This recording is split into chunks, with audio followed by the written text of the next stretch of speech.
Assalamualaikum warahmatullahi wabarakatuh. Selamat pagi teman-temanku para pecinta Tosanaji, dimanapun anda berada, berbudaya dengan keris bukan dengan linggis. Teman-teman sekalian, jangan lupa di subscribe serta tekan tombol loncengnya agar tidak tertinggalan dari video-video selanjutnya perihal tentang pembabaran pusaka, hantar pusaka. Jadi kali ini teman-teman saya akan unboxing nih. Kalau biasanya unboxing bentuknya kotak begitu, gampang pegangannya, tapi ini lain ya. Ini cukup panjang gitu, sekiranya ada 2 meter, karena memang ini adalah sebuah pusaka tombak ya.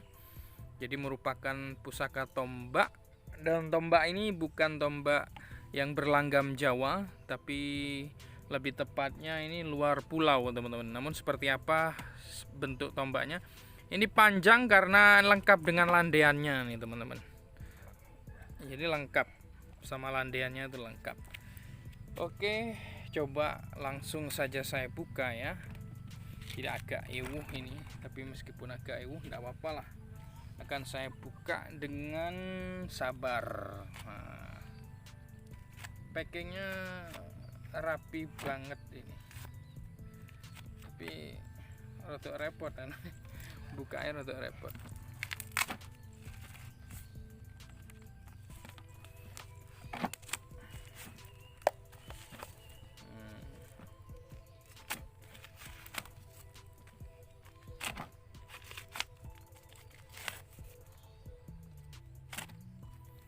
Ini di bagian landaiannya, landaian itu kan kayu teman-teman ya, kayu yang menyangga tombak, sebagai fungsinya sebagai pegangan, sebagai ini ya, pegangan tombaknya. Ini rumit sekali ini makingnya ini.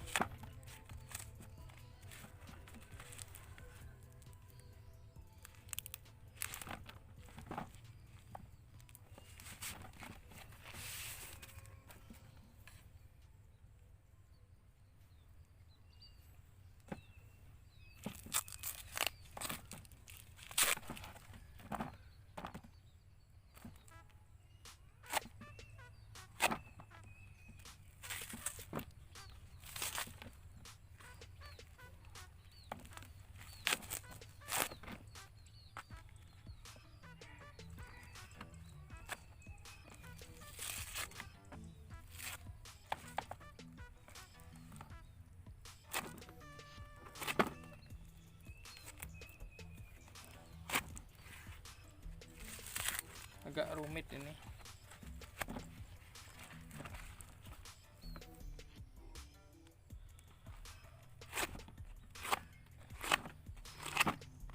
Beras.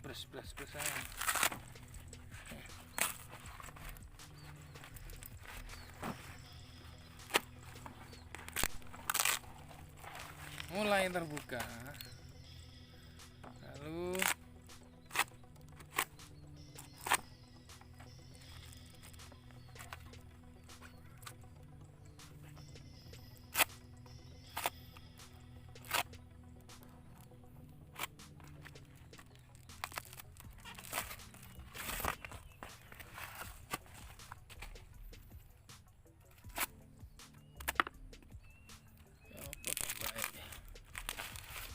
bikin penasaran teman-teman.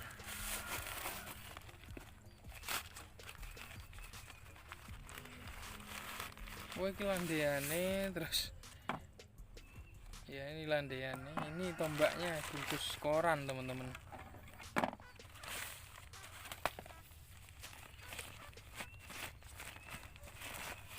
Dan ternyata ini adalah tombak Palembang.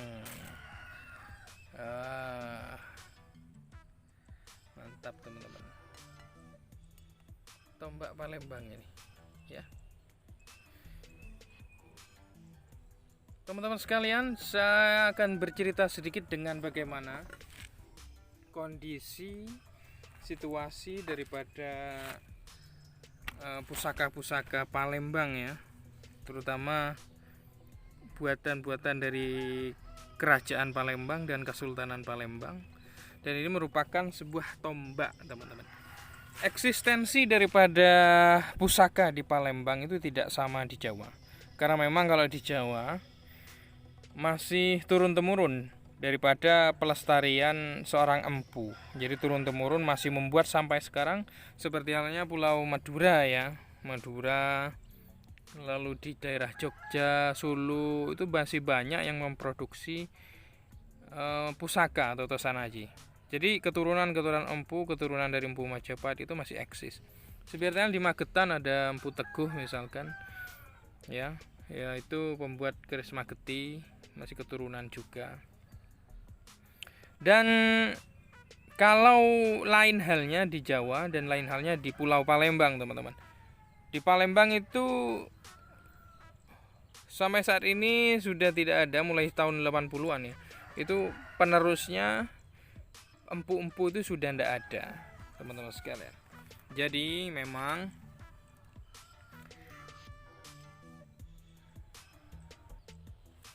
tradisi keris atau tombak, tradisi tosan aji lebih tepatnya ya, jadi biar global gitu. Tradisi tosan aji di daerah Palembang itu diduga dimulai sejak masa setelah kerajaan Sriwijaya. Jadi semenjak kerajaan Sriwijaya runtuh, yang mulanya dibawa oleh para priai dari Kabupaten Demak. Jadi masih ada hubungannya dengan Jawa sebetulnya. Namun teman-teman sekalian, saat berdirinya Kesultanan Palembang Darussalam pada abad ke-17, keris Jawa dari priai Demak mengalami perubahan. Ini secara faktor sejarah ya. Jadi mengalami sebuah perubahan seperti jumlah lekuannya yang terhitung ganjil agar lebih dekat ke kebudayaan berbasis Islam Melayu. Jadi secara pasikutan keris-keris berlanggam Demak, berlanggam Jawa itu mengalami sebuah perubahan ketika abad ke-17.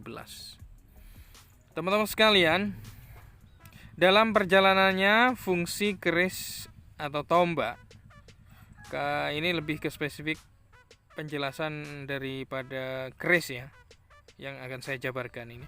Jadi dalam perjalanannya fungsi keris yang digunakan untuk perang bergeser menjadi tanda kekuasaan sultan, lalu bergeser lagi menjadi pelengkap upacara-upacara adat dan benda bernilai magis sehingga banyak yang menyimpannya di dalam rumah.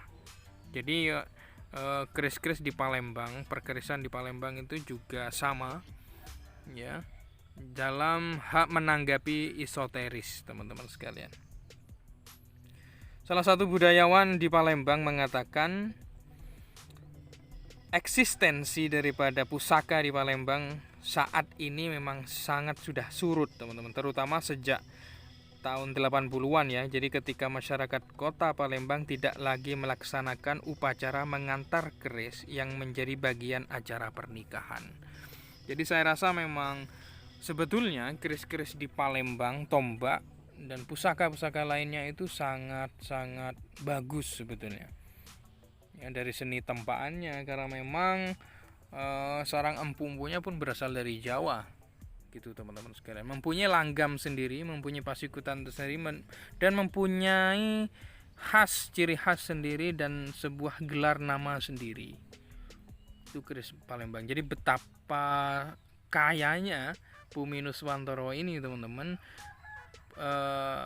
negeri yang disatukan oleh sebuah kerajaan-kerajaan besar.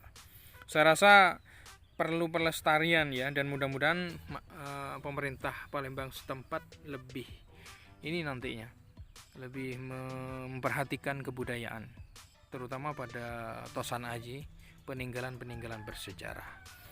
Oke teman-teman sekalian, saya rasa ini adalah tombak yang sangat fenomenal dan cukup langka ditemui, bahkan ini menjadi buruan para kolektor orang-orang Jawa, karena memang dari segi kualitas dan dari segi esoteris itu ngena banget gitu. Oke, terima kasih. Meskipun dapatnya di daerah Trenggalek ya, tapi langgamnya langgam Palembang, dan beliau juga berasal, bilang saya memang berasal dari Palembang orangnya, ke Jawa untuk merantau dan membawa sebilah tombak ini karena tidak bisa merawat, akhirnya dimaharkan. Terima kasih teman-teman sekalian yang sudah menyimak, mudah-mudahan bermanfaat. Jangan lupa di subscribe ya. Wassalamualaikum warahmatullahi wabarakatuh. Salam budaya.